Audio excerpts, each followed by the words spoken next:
তো বন্ধুরা, আমি এখন আছি কোথায় বলো তো? দেখো তোমরা, এটা দেখলে বুঝতে পারবে আমি কোথায় আছি। এটা হচ্ছে গিয়ে দীঘা, নিউ দীঘা।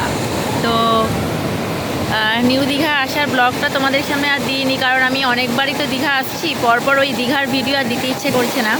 কিন্তু এইবার আমি এসেছি নিউ দীঘাতে, যেটা আগে যখন এসেছিলাম তখন ওল্ড দীঘা এসেছিলাম। তো চলো তোমাদেরকে নিউ দীঘার, যাই না, সমুদ্রের আওয়াজে যে ঢেউয়ের যে আওয়াজ দিচ্ছে, এই আওয়াজে তোমরা এখন কি শুনতে পাচ্ছ জানি না। তো যদি ভয়েস না শুনতে পারো পরে আবার ভয়েস দেবো, আমি পরে দেখবো ভয়েসটা শোনা যাচ্ছে কি না। তো ঢেউটা দেখো, আমি দেখাচ্ছি। আমি স্নান করতে নামবো না আজকে, তো আমি এখানে বসে আছি, দেখো।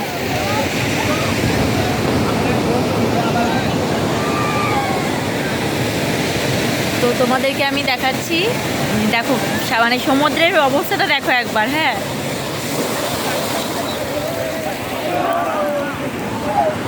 দেখো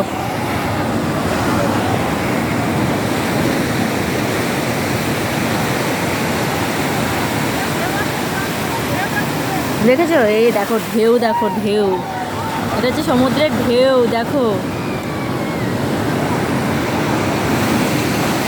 এটা হচ্ছে নিউ দীঘা, আর এই যে পাথরগুলো রয়েছে।